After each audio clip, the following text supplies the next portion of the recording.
Hey, it's Webs here, and with the rotation just around the corner and the announcement on Tuesday, I figured it would be a great time to actually go over some of the cards that never actually saw play that seemed really interesting to maybe fit in a deck but didn't get enough support or were just a little bit too weak to actually ever see play. This is something I've been wanting to do for a while, but now that we have the announcement date, I figured this is the best time to actually do it.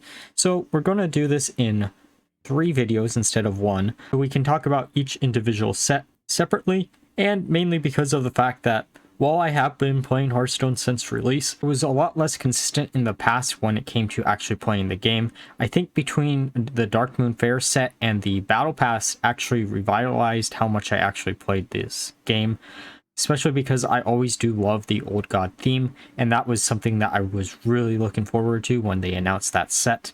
And once they put out the Battle Pass, it felt like a good way to get additional cosmetics and additional rewards once they figured out how to actually make it work. So some of these cards that are going to be in this list in particular, I'm going to be a little less knowledgeable if they were actually competitive or not. I did play when Outlands first came out, but I wasn't consistent enough to pay attention to what cards actually got play.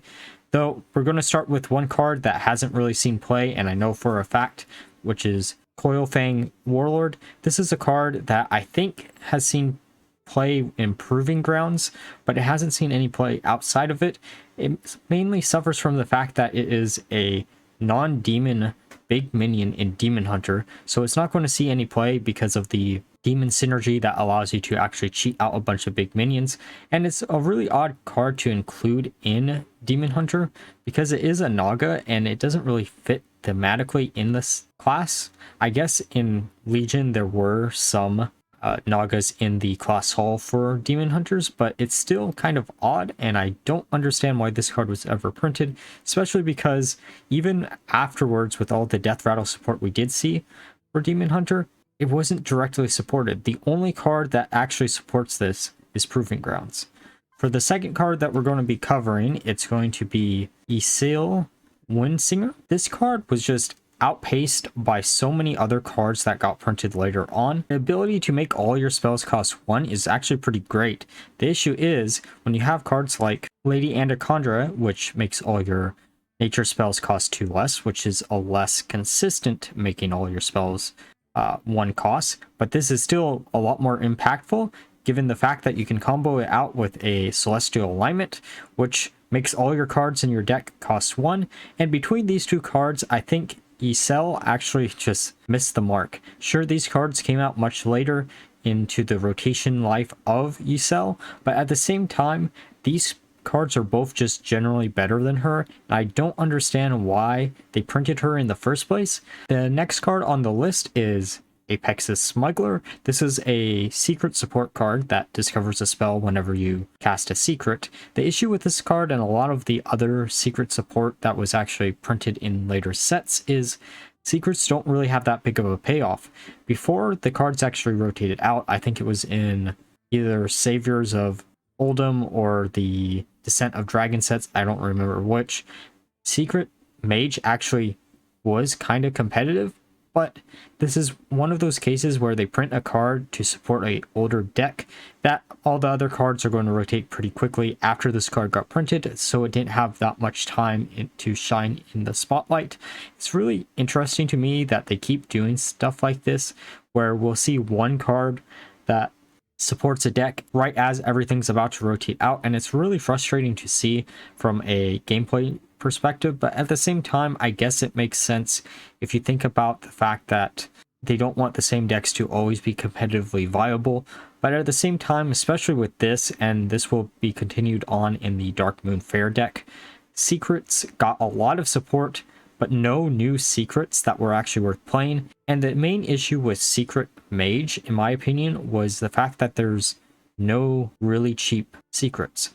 Paladin has historically the cheapest secrets, but it would be nice to see like a 1-cost secret for Mage. It would be easy to tell which secret it was going to be, but if they had printed some of that, then maybe a card like this would have actually seen some play. Now for one of the cards that I was trying to break before Onyxia's Lair actually came out, which is Dragon Maw Sentinel. I'm including this as just a little side note just because of the fact that It's really sucks that a card like this got printed when there weren't that many dragons in Priest. I know you have the Skeletal Dragon as the main target, but at the same time, if you tried to run this in a modern Dragon Priest deck, you would actually be hurting a lot of the other Dragon synergy they actually printed recently. And it's really interesting to me that we saw basically a year and a half of no support for Dragon Priest, and then when Onyxia's Lair came out, we're seeing more support for it, and I would almost want to bet that deck is going to see a little bit more support in the following up set, depending on what the actual theme of the set overall is, because Dragon Priest seems to be one of these stereotypical decks that Blizzard every 2 years tries to push really hard, and then they just don't do anything with it again once people get annoyed at it, and then rinse and repeat the cycle. It's annoying to see the same decks over and over and over again, but it's sad to say something like this, which is generally not a bad card if you can run a critical mass of dragons, just never really saw any play outside of maybe an aggro deck where you wouldn't be wanting to run big dragons anyways. Now, the next card on this list is going to be Akama. This is mainly on the list along with a lot of the other primes within all the individual classes. And while I know this card would suck if it was ever competitively viable to actually play against, it is always a card that was really interesting to me, especially given the fact that having the permanent stealth on the prime version of Akama was actually a pretty cool idea. But even in stealth rogue decks that were floating around during the Outland set, this card didn't really see much play. People ended up cutting it for other things because it was just too big of a cost of a card to actually get any payoff. And the fact that the prime is a 6-cost card made it where no one really wanted to run it, and it was easily removable even if it had stealth through AoEs and other factors. And it really does kind of suck because this card would probably see some play if you lowered the attack and health by like 1 or 2 and then also lowered the cost by like 2. It would have been a really cheap prime to shove in a deck, but the idea of having like a entire board of just permanently stealth minions was a really funny idea that I want to play around with in the future. There wasn't enough cards that would buff this up, or the Death Rattle support came in too late where a card like this that is really slow would just not be competitive at all. And the second card for Rogue in Outlands that I wanted to talk about is Curse Vagrant, which is a card that got support way too late in its life cycle. Smokescreen is the perfect support card for a card like this, but that card didn't get printed until right before it gets rotated out. And even then, Smokescreen isn't good enough to make a card like this actually function. And all the other Death Rattle support that Rogue has gotten over the last year, which has been a lot, just doesn't support this card directly, and it's really sucks to see a card like this that could have shown a cool, unique idea for a Rogue deck just never go anywhere. I don't know why this card got printed. It just is one of those pack filler cards, and it really sucks that such an interesting card on paper just doesn't do anything because it never gets supported. Totemic Reflection is a card that I wasn't actually going to originally include on this list, but I remembered it actually existed, and that's the problem. The only support cards after this card got printed for Totem Shaman was Eyesore, which I'll talk more about in the Dark Moon Fair set, and Totem Goliath, which I'll talk about in the Scholomance set. All three of these cards have the same exact issue where there's not enough totem support to actually ever see any feasible play in standard, and it really boggles my mind why those three cards never saw any individual support after they got printed. They were just printed and ignored. Totems are like a key mechanic of Shaman that just completely doesn't exist. It's like in the previous years when Overload didn't exist, but now they're pushing in a bunch.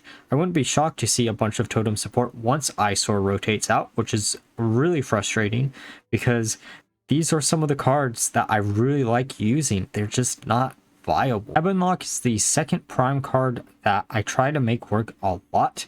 The issue with him is a lot of the big demons are not really good targets for him that have been printed after him, and the fact that even when he first came out, there weren't that many big demons in Warlock to actually abuse this card in as much as humanly possible, especially because cards that would also support demon cards directly, which did get printed later, such as free emissions, where you lower the cost of the 2 demons you draw into if they're both demons, would not want to run a card like this to hurt the consistency factor of actually drawing 2 demons to actually discount them. There's ways to abuse this card, I know, through making basically a worse version of Death Rattle Priest, but that isn't strong enough to actually compete in the current meta standard, especially because you're relying on the RNG factor of the Prime to actually summon back the Forged Fiends, which is probably the best target currently in standard.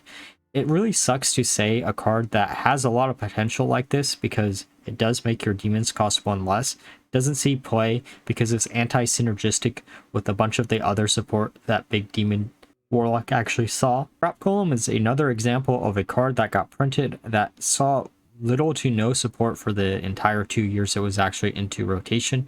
The issue with a card like this is its Death Rattle, which gains you armor equal to its attack, doesn't really do anything if you can't buff it up easily. There's no real big support for Mecha Warrior, what was probably its intended home.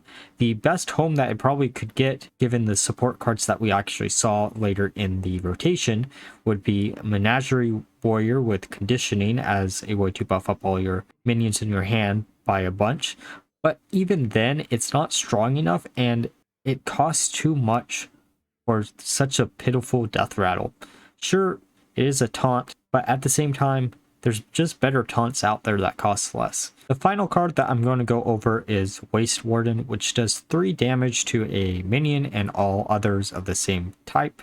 So this is one of those interesting little tech cards that they print, but most of the time these cards don't ever see any play because they don't have enough consistency factor. Why run this over something else like a built-in AoE for a lot of the classes that do have AoEs? Rogue could have, in theory, abused this the most because they don't have a way to do a built-in AoE, but at the same time, the only really big synergistic tribal deck that I can think of in the past 2 years, Questline Warrior and Elemental Shaman, because there aren't that many other tribal decks that have actually existed in the last 2 years, a card like this was never actually going to see some play. It would have been cool if they actually did print a bunch of more tribal support for each individual class, so a card like this would see some play after this got printed, because they did have a card that in theory could actually help the meta out if they did.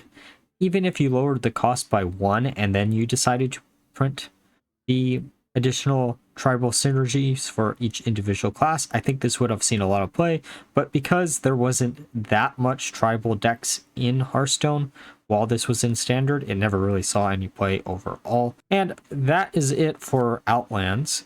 If there's any cards that I missed in this video, let me know down below, because this was actually kind of fun to actually do.